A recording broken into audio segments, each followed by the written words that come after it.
हे friends, आज हम बात कर रहे हैं हाजी मस्तान की, जिस पे एक फिल्म भी बनी है जिसका नाम है वंस अपॉन अ टाइम।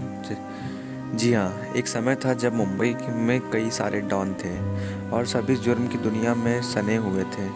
लेकिन उसी मुंबई में एक हाजी मस्तान नाम का तस्कर किंग था, जो मुंबई का सबसे पहला अंडरवर्ल्ड डॉन कहलाता है। साल 1926 में तमिलनाडु में जन्मा मस्तान अपने पिता हैदर मिर्ज़ा के साथ साल 1934 में मुंबई आया था। परिवार की माली हालत अच्छी न होने के चलते हैदर मिर्ज़ा ने मुंबई आकर कई काम किए, लेकिन हालात वैसे के वैसे ही थे। मस्तान के पिता के साथ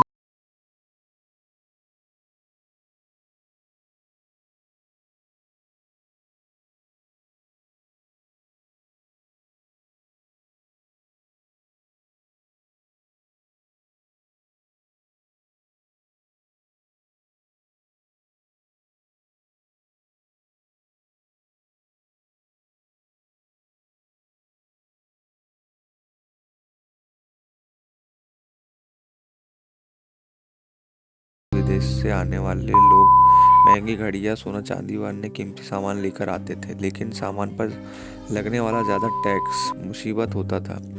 ऐसे में उनकी मदद मस्तान मिर्ज़ा करता था और उसे अच्छे खासे पैसे भी मिल जाते थे। नया बच्चा और कुली होने के चलते चलते मस्तान पर कोई शक नहीं करता था और इसी तरह उसे तस्करी के धंधे में अपना मुख्य उद्देश्य बना लिया।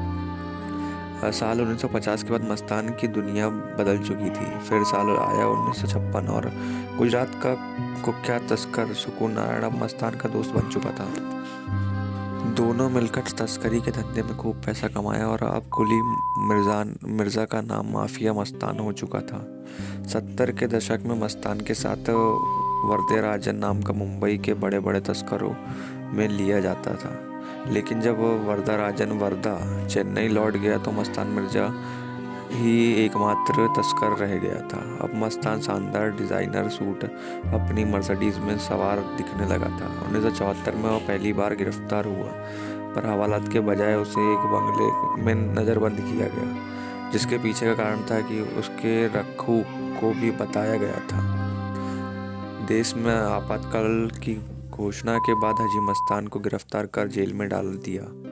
जेल के भीतर मस्तान की मुलाकात जयप्रकाश नारायण यानी जेपी से हुई। 18 महीने बाद वह जेल से बाहर आया तो अपराध की दुनिया छोड़ने का इरादा कर लिया। 1980 में अपराध की दुनिया को अलविदा कहने के बाद हाजी मस्तान 1984 में एक राजनीतिक पार्टी भी बनाई, जिसका नाम दलित मुस्लिम सुरक्षा महासंघ रखा गया। पार्टी ने चुनाव भी लड़ा, लेकिन कामयाबी नहीं मिली। जिंदगी के आखिरी वक्त में मुंबई का सबसे पहला अंडरवर्ल्ड डॉन और कुख्यात तस्कर अपने परिवार के साथ रहा और साल 1994 में हाजी मस्तान मिर्ज़ा के दिल का दौरा पड़ने की वजह से मौत हो गई। हाजी मस्तान वो नाम है जिसे मुंबई अंडरवर्ल्ड कभी भुला नहीं सकता। दाऊद और पठान गैंग को एक करने वाला मस्तान नामी माफिया वर्दा को भी अपने इशारे पर नचाता था।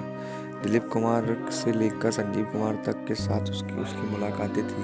आप लोगों से रिक्वेस्ट है, प्लीज़ हमारे वीडियो को लाइक करें और चैनल को सब्सक्राइब करें। आप लोग का सपोर्ट ही हमको आगे बढ़ाएगा। हाजी मस्तान के नाम से लोकप्रिय था। मवारती माफिया गिरोह का एक नेता था जो मूल रूप से तमिलनाडु का रहने वाला था और मुंबई में स्थित था। वह 1960 से 1980 के दशक तक 2 दशक तक बम्बई पर माफिया गिरोह के नेताओं का कुख्यात तिकड़ी में एक था। हाजी मस्तान का जन्म 1 मार्च 1926 को पानीकुलम, मद्रास प्रेसिडेंसी, ब्रिटिश भारत, अभी तमिलनाडु भारत में वहाँ हुआ था। मृत्यु हुई थी 25 जून 1994।